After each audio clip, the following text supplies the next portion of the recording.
بسم اللہ الرحمن الرحیم۔ السلام علیکم تمام ناظرین کو۔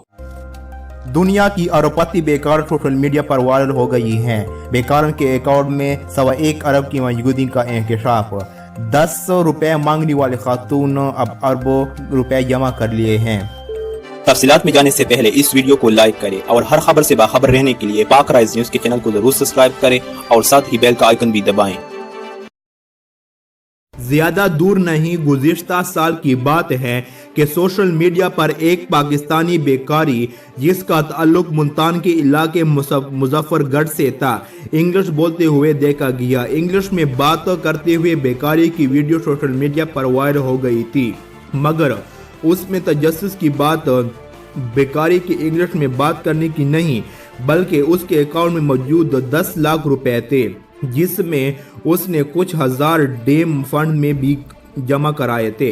محض 10 لاکھ روپے بیکاری اپنے اکاؤنٹ میں جمع کر کے شیخی بگار رہتا تھا، اور دیگر لوگ بھی اسے حسرت کی نگاہ سے دیکھ رہے تھے کہ یار لکھ پتی بندہ ہیں۔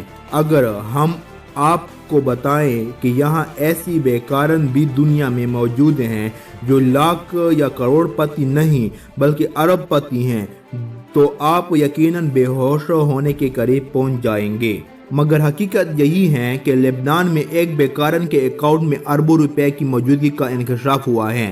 لبنان میں ایک بیکارن کے بینک اکاؤنٹ میں 101 ارب لبنانی پاؤنڈ کی موجودگی کا انکشاف ہوا ہے۔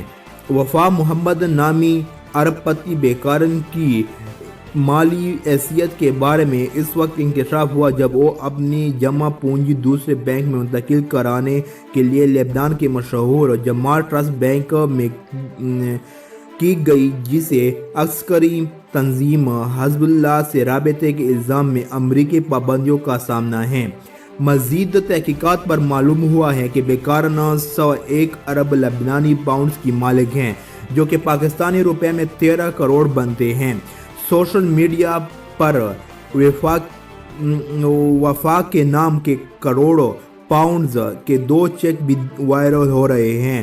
مقامی میڈیا کے مطابق یہ خاتون لبنان کے ایک قصبے کے معروف اسپتال کے باہر 10 سال سے بھیک مانگ رہی ہیں اور مقامی افراد میں اس کا چہرہ جانا پہچانا ہے، تاہم بہت سے لوگوں کو اب تک یہ علم نہیں تھا کہ وہ جسے بھیک دے رہے ہیں وہ ان سے زیادہ دولت کی مالک ہیں، اور ان کی سخاوت نے ایک بیکار کو کروڑپتی بنا دیا ہے۔ اس ویڈیو کو لائک، شیئر کریں اور پاک رائز نیوز کے چینل کو ضرور سبسکرائب کریں اور نیچے کامنٹ سیکشن میں اپنی رائے ضرور دیں۔